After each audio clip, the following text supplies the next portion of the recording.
पहला तो एक फ़ायदा ये हुआ कि मेरा मूड, अब मेरा मूड है वो चाय का बनाया हुआ मूड नहीं है। चाय मेरा मूड इस तरह बनाती थी कि मेरा रात को सोने को दिल नहीं करता था।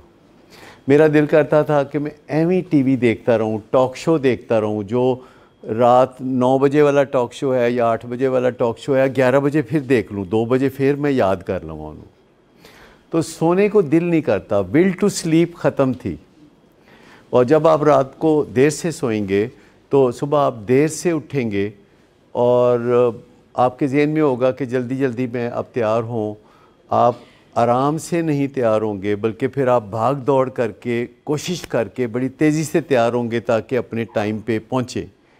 लेकिन अब मेरे पास 2-2.5 घंटे होते हैं सुबह पढ़ने के लिए, और मैं उस दौरान वॉक भी कर लेता हूँ, उस दौरान पढ़ भी लेता हूँ, आजकल कुछ धूप सेक लेता हूँ। तो फ़ायदे बहुत ज़्यादा हैं। एक तो फ़ायदा मैंने आपको बताया कि रात को सोने के हवाले से। दूसरा फ़ायदा ये है कि चाय पीने के बाद मुझे लगता था कि मुझे ही अपनी बात मनवानी है।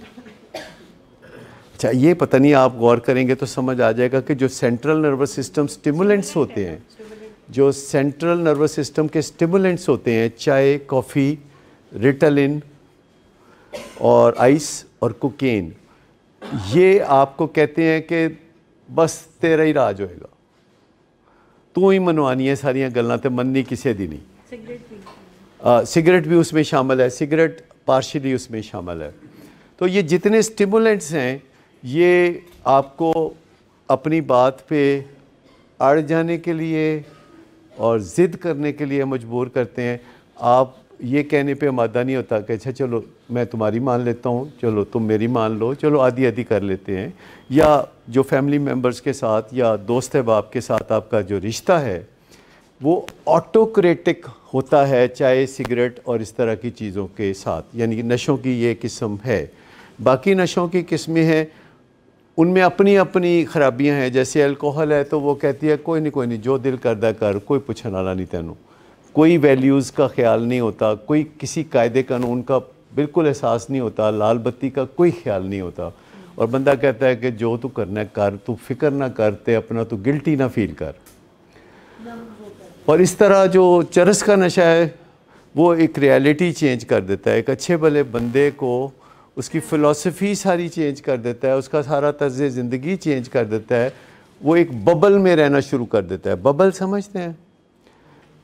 ये सेल्फ क्रिएटेड वर्ल्ड उसका बन जाता है, सेल्फ क्रिएटेड।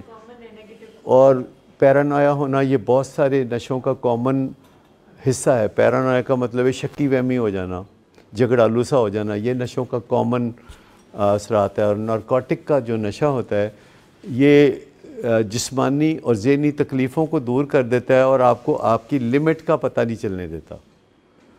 यानी अगर कोई नशा आपको आपकी लिमिट का ही पता ना चलने दे तो आप टूट जाएंगे, पर आपको पता नहीं चलेगा कि आपकी लिमिट क्रॉस हो गई। जब ये चाय छोड़ी थी तो किसी वजह से छोड़ी थी, क्योंकि मुझे लग रहा था कि इसके मुझे बहुत नुकसान है। वो मुझे ओवर वर्क पे मजबूर करती थी, जागते रहने पे मजबूर करती थी और अपनी बात पे अड़े रहने पे मजबूर करती थी। और उससे मेरी सेहत के ऊपर और ज़हनी सेहत के ऊपर और मेरे ताल्लुकात के ऊपर बुरे असर पड़ रहे थे।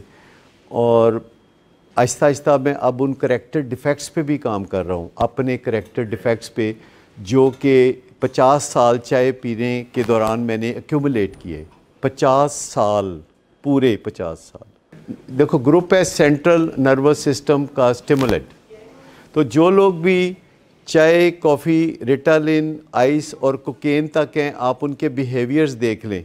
जो करैक्टर डिफ़ेक्ट्स हैं ना, मैं आपको बताऊं कि सबसे बड़ा मसला ये है कि जब हम किसी ड्रग में पड़ते हैं, और चाय एक ड्रग है बड़ी स्ट्रॉन्ग। आपको पता है कि एपीसी एक गोली होती है। एपीसी कभी सुना? नहीं एपीसी होती है जिसमें एस्पिरिन, पैरासीटामोल और कैफीन होती है। ये सर दर्द की गोली, उसमें कैफीन होती थी। पहले लोग चाय नहीं पीते थे तो एपीसी की गोलियां खाते थे। तो मैं आपको ये कहना चाह रहा हूँ कि ये ड्रग्स हैं, और ड्रग्स का सबसे बड़ा मसला ये है कि जब हम ड्रग्स शुरू करते हैं तो फिर हम करैक्टर डिफेक्ट्स एक्यूमुलेट करते हैं, करैक्टर डिफेक्ट्स जमा करते हैं। पहले करैक्टर डिफेक्ट नहीं होते कि हम ड्रग शुरू करते हैं, ये बाद में होने वाला फिनोमेना है। हमें लगता है कि जो लोग भी नशा करते हैं ही पैड़े नहीं। ये एक ब्लैंकेट स्टेटमेंट है ना, जब भी किसी के बारे में पता चले कि जी चर्च चुस पींदा है, शराब शुरू पींदा है, पैड़ा बंदा। ऐसी बात नहीं है कि जो लोग ड्रग शुरू करते हैं उनके अंदर प्रॉब्लम सिर्फ होता है कि उनके मूड का कोई मसला होता है, उनका मूड अच्छा नहीं रहता, उनको कोई गुस्सा आता है, या उनको कोई उलझन होती है, या उनको कोई एंग्जाइटी होती है, या वो शेम फील करते हैं, या उनके अंदर एनर्जी की कमी होती है, उनका कुछ करने को दिल नहीं करता। और फिर कोई बंदा उनको बताता है कि ये चीज़ ट्राई करो, और जो बंदा बताता है वो भी पूरी नेक नीति से ही बताता है, वो भी कोई बदनीति नहीं कोई ज़रूरी उसकी होती, वो खुद इस्तेमाल कर रहा होता है और वो अच्छा समझ के, चूँकि जो काम हम करते हैं वो अच्छा समझ के हम दूसरों को भी कह देते हैं, पर ज़रूरी नहीं कि वो अच्छा हो। और फिर जब इससे करैक्टर डिफेक्ट आने शुरू होते हैं, जैसे मैंने कहा कि 50 साल चाय पीने से जो करैक्टर डिफेक्ट्स आते हैं, एक नशा होता है जो बहुत तेज़ होता है और वो दिनों में आपके अंदर करैक्टर डिफेक्ट्स पैदा कर सकता है। जैसे कोकेन का नशा है तो वो दिनों के अंदर अंदर करैक्टर डिफेक्ट्स पैदा कर सकता है, और आइस भी ऐसे ही है, हेरोइन भी ऐसे ही है।